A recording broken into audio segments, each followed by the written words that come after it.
Hey everyone, and welcome to the channel. Today we're going to be doing another unboxing haul video.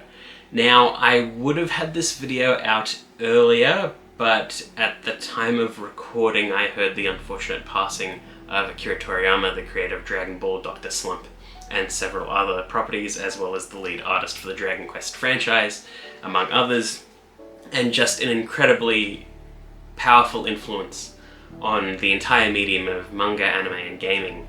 And pretty much the whole reason why I got into anime in the first place, and just a massive part of my childhood, and a huge part of who I am, who I was, and probably who I will be. And while I was doing a whole video mostly Dragon Ball related, it just didn't feel right to do anything for a brief period of time, because it almost felt like, to me, riding off the coattails of a tragic event, and I didn't want to do that. I didn't think that this channel was anything like that, so I decided not to release any Dragon Ball content for about 2 weeks and see how things go. It is incredibly unfortunate, and all we have is basically his legacy. It is really special that he got to see how much of a big impact he had on the world as a whole before his passing, so he's able to see himself become a legend, realistically, even though he probably just saw himself as a regular guy. But it is sad nonetheless, and he will be very greatly missed by just about everyone that had anything to do with the medium in the last, 30 years, if not more. So anyway, today is a big haul unboxing. It has been a while since my last one, because now I've got several deliveries worth of things to look through. So I think we'll sort of spread it out, mixed between some posable figures, scales and things like that, because there's quite a bit to get through. So let's start things off. So I've got the next Run figures from One Piece. So I've got Law and Sanji. So finally they've broken the curse of doing Straw Hats, where they just did Luffy and Zoro, then immediately pivoted to Yamato and Uta. So now we can finally have Sanji, but before that they released Law. So, it is what it is. At least they are eventually getting to the Straw Hats. I think from here on out it's going to be Ace, then Sabo, then Robin, then Nami, and I think they announced Vivi. So I don't think we're gonna get Run Frankie anytime soon. But these are cool. It'd be nice if we got all the Straw Hats. I drone on about it pretty much every single video that I look at these guys, and every single time that I do a review of any of these figures. It's annoying, but I'm in it for the long haul. Hopefully we'll get the Straw Hats sooner rather than later, and by that point I'll probably have a massive collection and I will just keep going.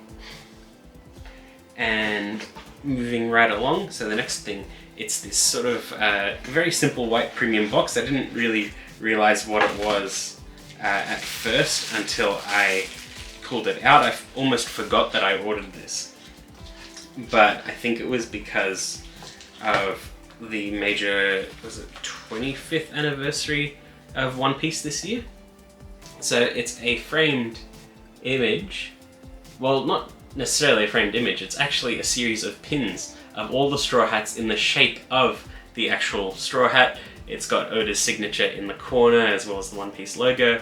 Every single pin is a member of the Straw Hats, and I think it's really interesting because it has the Going Merry as one of the members. Just really solidifies how important the ship was to them, and it's a really cool collection.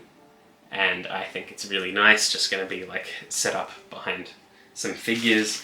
And you can also hang it from a wall. It's got a sort of wall mount rope, and it's also got a stand, so you can just have it set up pretty much any way you want. And that is very cool. I like that. Next up,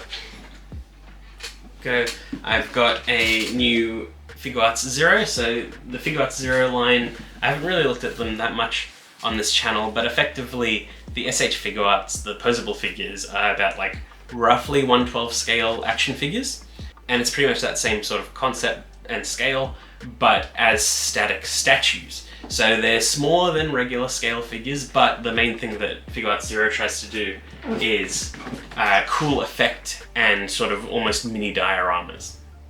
So it's like a little while ago we had Super Saiyan Trunks slicing Mecha Frieza, very iconic moment, very cool. There's Goku doing the Dragon Fist. There's Broly charging with an attack. There's most recently Gohan Beast doing the special beam cannon. And now we've got Janemba, which is a figure that was revealed a very, very long time ago and everyone thought was cancelled.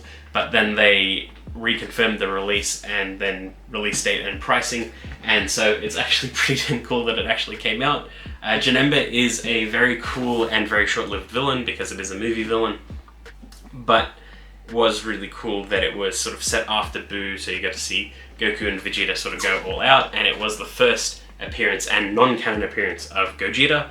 Since then, Gogeta is now canon, as per the Dragon Ball Super Broly movie. So this is cool. It's a little bit of, you know, Dragon Ball Z history, and it is a nice little piece. It goes really, really well with the Super Saiyan Gogeta Figuarts Zero, the one that I've had faults with in the past and had to buy a new one. But this one seems to be feature complete, so that will go very nicely together with him. I guess we will jump right into SH Figuarts now because there's quite a bit. So we will avoid Dragon Ball first because there's less of the other franchises. So right here is a Tamashii Nation store exclusive Battle Scarred Naruto. Now this is just a retool and recolor of the 3.0 Naruto. So he is missing a couple accessories that the original 3.0 had, but he does have two new accessories that he didn't have before, which is an alternate hand to hold effect parts as well as a brand new effect part. And this figure is called Battle Scarred, but it's more like sort of like Battle Dirt version because he's just a bit like dirty, but the color scheme is a bit different and the effects are a bit different, and generally looks pretty cool. As far as like exclusive figures go, it's not too crazy because it's just a simple retool, not like the event exclusives like they did last year for Dragon Ball, where it's like almost whole new figures because it had been so long since they'd like touched the Super Saiyan 2 Gohan that was battle damaged, and is basically a brand new set with battle damage and the Ghost Goku and the Kamehameha effect part. This one is just a pretty simple recolor and retool. And next one is a pretty cool one, or at least I hope it's a pretty cool one because the other two figures from this line I looked at last year were really good. So this is the SH Figuarts Denji. So the SH Figuarts Chainsaw Man came out last year and it was only Chainsaw Man.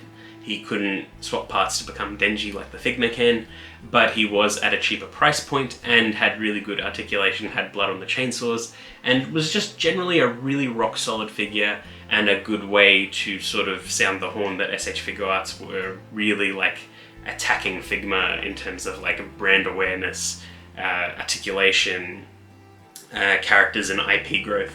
So it was a pretty cool move by them, and they released it way faster than Figma did. But it was noticeably missing things, and that was like a powered down Denji and Pochita, and that's exactly what this figure is.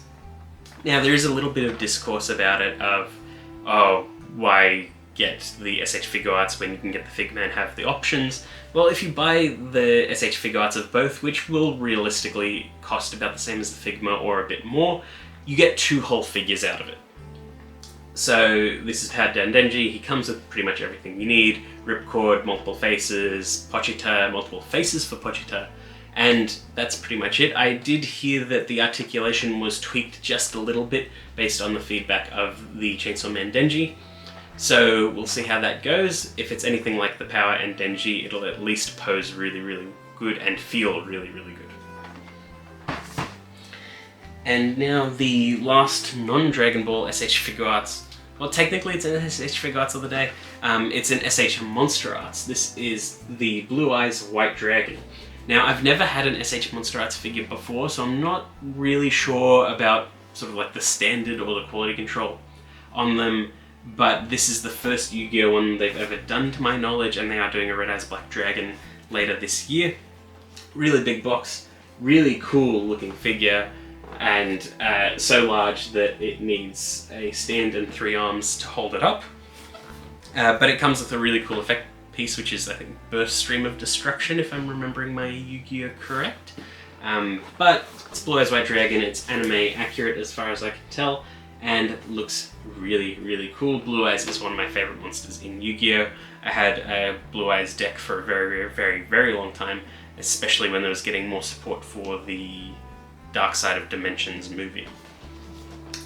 But yeah, it's my first ever SH Monster Arts. Hopefully it's really good. I've heard good things about it, and I just like Yu-Gi-Oh! And Blue Eyes, and I'm probably going to get the Red Eyes as well, because I like this scale for posable figures, and I like this scale for like monsters and stuff like that as well. So that will stay over here. So we're going to get right into the Dragon Ball figures. So first up, I've got SH Figuarts Yamcha. Now, the new release Yamcha is just about to come out as of recording this video, and I was happy enough getting that one because then I can sort of have like mostly Android Saga characters complete. But I did also kind of want to complete the Saiyan Saga. But Yamcha is notoriously hard to get. One, because he's a P. Bandai release, I believe, and two, that he came with a Cyberman, which means that he was really sought after for like army builder stuff, because every single Yamcha came with a Cyberman. And so it was a little bit annoying, and it probably bumped up his value quite a bit. And it's also the only posable Yamcha they've ever done. There's not a lot of Yamcha around. You would think, if you weren't a big collector, that the less popular characters wouldn't be that rare or that sought after, but it's actually the opposite because there's so few of them. Typically it drives up the demand and price quite a bit. So anyway, this is a complete Yamcha. I bought it secondhand, and the seller was really, really nice. They also gave me alternate faces that weren't part of the original, so I think these were the Demonical Fit alternate faces. They are based on his Android Saga design, and it's kind of cool. There's an alternate hairpiece like that, which I think was from another part in Z. I can't really remember. But he's had sort of like several different haircuts over the years, and that's a nice little addition to have. I really was just happy getting the Yamcha, and they sold it to me at a fair price, and I was very, very happy about that. But yeah, it's cool to have like a little accessory like that. I'll probably play around with the alternate faces, but I do quite like official products with official accessories. But I do kind of like mixing official accessories from different figures to each other, like ones that don't come with Kamehamehas giving them one, and stuff like that. Anyway, we'll keep moving. So next up is the GT Goku, and as of recording this, I have already reviewed this figure, and again, goes back to when I was recording the stuff for the previous haul video, and Akira Toriyama's unfortunate passing. This was one of the figures that I was going to look at in that, so I have already unboxed it, reviewed it, and everything like that. Really, really good figure. It's the new baseline for kid characters. It's rock solid, has pretty much all the articulation that the big boys have as well, and a really good loadout. And also, one of my complaints in the video for the review was that Goku doesn't come with his tail, because that was a fairly iconic look for him in GT. Since then they've announced the pre-order for the GT Trunks, who comes with an accessory for Goku, which is the tail. So that's a little bit annoying, but I guess that they were listening to feedback or holding that on the back burner as a way to sell Trunks, because he's a P. Bandai exclusive. And you can only assume that the pen will also come with an accessory for Goku. I think it will be a Super Saiyan 1 head. But we'll see. But moving right along, I've picked up quite a few P. Bandai and exclusive figures. Just completely random, just saw good deals one day and just jumped on it. So this is the Tamashii Nations World Tour 10th anniversary Kaioken Goku. Now, the 15th anniversary was last year, where they did the Super Saiyan Goku World Tour, but 5 years before that, they did Kaioken Goku, and this is the 1.0 sculpt. Comes with a decent amount of accessories, a Kaioken effect part, as well as a red Kamehameha. It's pretty cool. It is a pretty hefty box, but I really like the sort of premium looking slip cover. I think it's really unique for Figuarts, and I don't have a lot of 1.0 figures either, so that box feels rather unique as well. And also, moving along, I've got Android 20. Now this pairs very well with the Android 19 that I've already looked at and reviewed, and you needed both of them together. It's very hard to get one without the other. I have heard mixed things about this figure, but we'll see. I do like Dr. Gero, and just very iconic look, very strange design, and very odd character, and I am keen to see his accessories with the upcoming Yamcha, because Yamcha comes with accessories for the Dr. Gero, so we'll see how that goes. I think they'll pair really well together. This one also does come with an accessory for the Super Saiyan Full Power Goku, which is a sort of like pained face, meant to be like when he was having the heart disease against them and starting to fail. So we'll be looking at that figure soonish. There's a lot to look through, so I'm not sure when any of this will come out, but we'll see. And you can get a bit of an idea. We've still got a few more to go. I'm just going to stack them on my lap. So next up is Tao Pai Pai from the original Dragon Ball. Now, I haven't watched a lot of Dragon Ball. I think I said this in a previous video. I do want to get into the original Dragon Ball, but I sort of went on a bit of a bender of collecting all or most of the Dragon Ball Figuarts so I could get a full set of the small Dragon Balls. I like to collect the actual Dragon Ball accessories. They're really cool, and Tao was one of the characters that I needed to complete that, and I think I'll probably like him enough as like a villain in the arc or an antagonist in Dragon Ball when I do finally get to it. But I wanted him. I heard he's a pretty good figure, and he comes with a pretty unique setup of accessories, and yeah, just really cool. I like the non-standard size box as well. And then I just need to get some more original Dragon Ball Figuarts to complete the set. Specifically, I just need Master Roshi, which thankfully I do have. Now, he is another character that on the aftermarket is going insane because he's Master Roshi. He's designed as he would be in both Dragon Ball and Z, so it's a very iconic look, so collectors from both ends will just want this. And he is just a really cool figure. You can put the turtle shell on him or not, you can put the glasses on him or not, and it changes the aesthetic of the figure quite a bit, and he comes with the last Dragon Ball that I needed. And just looks really nice. The Dragon Ball figures are scaled differently to the Z figures, but it's close enough that it doesn't really matter all that much. And the scaling at that sort of era of figures was quite a bit weird regardless. But I'm glad to have him. But moving right along, I found some other good deals while I was on this sort of like Dragon Ball kick. So I was able to find Jackie Chan. So this was Master Roshi's alter ego during Dragon Ball. Now he does come with a small Earth Dragon Ball as well, and it is coloured slightly differently because this was a P Bandai release, and apparently the P Bandai release ones or event exclusive ones and things like that had slightly different Dragon Balls or double ups of Dragon Balls depending on what the release was. So there is an incomplete set of alternate colour Earth Dragon Balls out there, which is a bit weird. I don't know if they'll return to the Dragon Ball line and complete that at some point. It would be interesting because I'm sure there are a lot of characters that deserve figures that they haven't gotten around to. But Jackie Chan is one of those ones that has an alternate colour Dragon Ball. And I am keen to play around with him. I was kind of hoping his accessories would actually match with the original Master Roshi, but unfortunately the way the head's sculpted, you can't swap that stuff. But it's fine.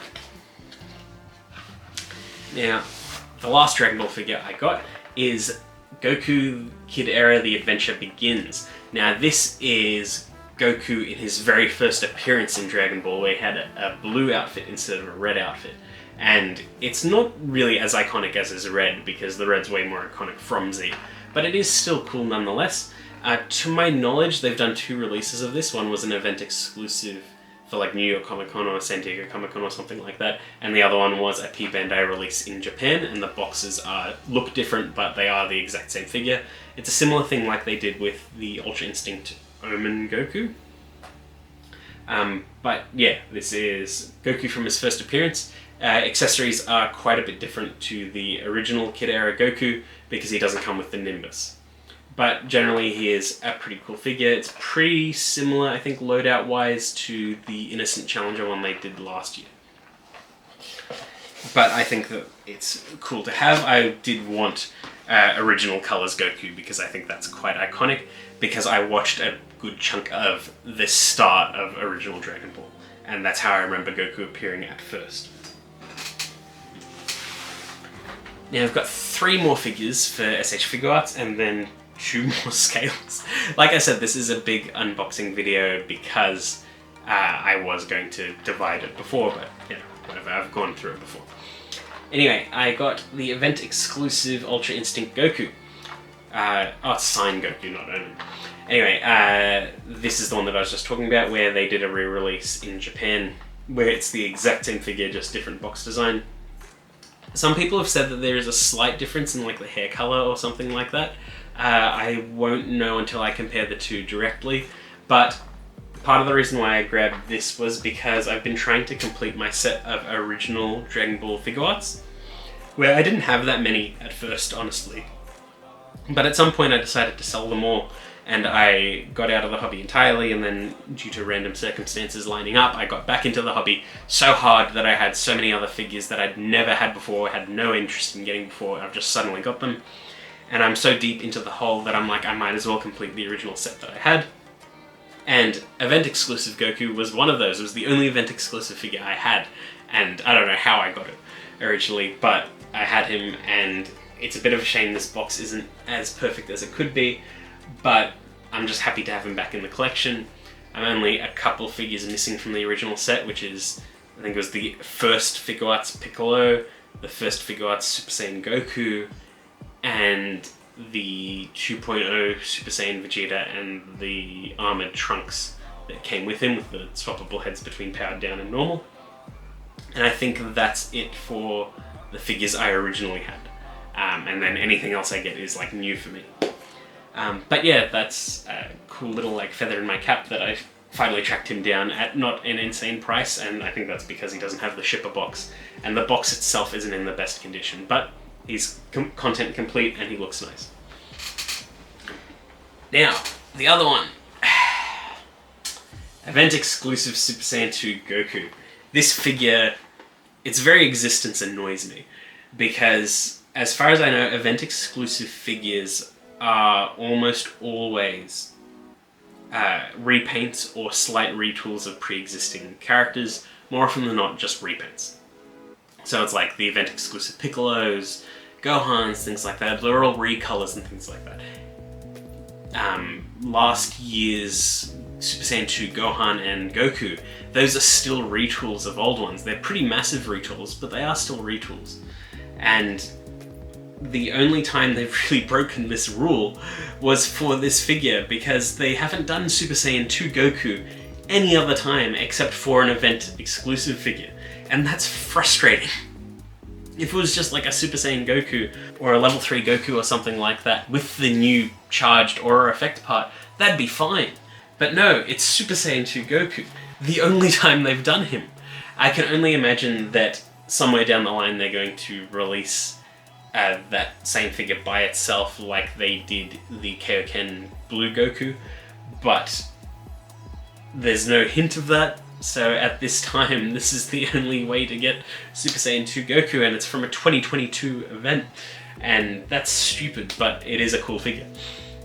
It's the 2.0 body, it's the normal thing, it's just Super Saiyan 2 Goku. He's got pretty good faces, he's got a new aura effect, And that's pretty much it. The box looks amazing. I love event exclusive boxes, but his existence frustrates me. Anyway, last SH Figuarts for today is a nice, big, very hefty box, and it's a pretty cool figure, I think. Or at least it's a very cool concept. This is Son Goku Ultra Instinct Toyotaro Edition. Now this is pretty much the exact same figure they've done before with the original Ultra Instinct, but they have got a new face, a new head design, as well as an alternate head sculpt, all based on the Dragon Ball Super manga drawn by Toyotaro. Now what makes this figure special, besides this really premium box and those faces, is that it also comes with the Dragon Ball SH Figuarts Figurepedia, which is a catalogue of all the Dragon Ball SH Figuarts up until now, as well as like a lot of promo information about them, like their release data, and it's just a big collection of everything that's come so far. And I think that's really, really cool, and it is up to date up until like this figure's release. It even has like, you can see like Kid Gohan that came with the Raditz last year for the event exclusive, so it's like, it's got the event exclusives, the P Bandais, the full sets. It's really, really cool, and I'm glad that they did this release, and it's a nice real like purchase bonus. The whole thing feels incredibly premium. I really don't want to open this just because of how cool it looks. It almost makes me want to buy two, one to open and display and one to have in the back of the display, just looking really, really cool, because this art by Toyotaro looks incredible. All the like drawn art they've done on boxes this year have looked incredible, like both Toyotaro designs, this one and the Super Saiyan Blue Goku. I like these non-standard design boxes, the event exclusive boxes. It's really, really cool. And this is a very special figure, and it's, like I said, it's hard to open this one just because it looks so cool. Now, last two figures of the day. These aren't SH Figuarts. This is Hina, the Portrait of Pirates limited edition from One Piece. Now, Hina is one of the Navy captains, or something like that. She's part of the Navy. In the manga, she doesn't appear much at all, because it's just like some of those one-shot early, like before a chapter starts, there's little like one-shot stories. I know she was in them, but I don't know her much beyond that. I wanted it because she looks really cool. Not that I cared about her character development or anything like that. There's just something about One Piece characters that they can just show me what they look like, and I'm immediately on board. I'll buy a scale statue of them. And that's a bit weird. It's crazy that that series has got that power over me, but I'm also a collector. I like collecting things, I like buying things, I'm a massive consumer of goods. So as soon as they announced the re-release of this one, because the original is really sought after and hard to find, they did a re-release and immediately killed the aftermarket, which is fantastic for me because I was able to get the re-release, and we'll see. I haven't opened it up, but so far it looks really good. I like her design. I like the sort of like admiral-ish, I know she's not an admiral, but I like the sort of design where they've got the cloak over their shoulders. It just looks nice, and it looks tough, and I think that's cool. Now, last figure for the day. It's not One Piece related, it's not Dragon Ball related, not Naruto related or anything like that. It is Blue Archive related, which is a franchise that I have not talked about at all on this channel, and this is one of the coolest figures they've done from it. This is Asuna Ichinose bunny version. Now, they've done another bunny version before. I think Max Factory made this. This is made by Good Smile Arts Shanghai, and it's a two-part figure. And we won't get the second part until the end of this year, so I might not look at it until next year. But this is based on, I think it's a promo art in the game, or a load screen in the game, or something like that. But basically it's Asuna on a poker table, and her sort of like paired sister character, Karen, will be on the other side leaning on it, and it'll look really, really cool. Both figures by themselves come with tables, so you can display them individually or as a set when they both come out. But it is cool to have, and I really like the aesthetic and style of the figure. It's not perfect by any means from what I've seen, because I think there's something missing in her expression just a bit, but I think it reads enough as the character that it's fine, and the unique style of the figure I think more than makes up for it. So I'm looking forward to unboxing that and having a good look at it. I'm looking forward to unboxing all of this and having a good look at it, and I just hit the Asuna box. But there's so much to look at, I don't know where to start. We'll see how it goes, and there's even more figures coming out, and I have no room for any of this, but you know, yeah, cool stuff. But yeah, I hope you enjoyed that video. I hope you'll enjoy all of the content that I have coming. There's no specific reason for doing this haul beyond I have a lot of stuff, so I might as well talk about it and take up your time. But yeah, I've got a lot of stuff. We've hit 1,000 subscribers on YouTube. That's fantastic. I did a video about that as well. We're almost at 1,100. That's cool. I'm glad that it's slowly growing. I would love for this to be a paid job. I do all of this for free, but it's more so a thing of I like to share my hobby with everyone because I get excited when I talk about things that I like, and I think that when I'm passionate I can make passionate videos, and I think people can feel that passion in it, and I just have fun talking about stuff like this, and I hope you guys do too. But yeah, that's pretty much it. I hope you enjoyed that video, and I will see you all next time.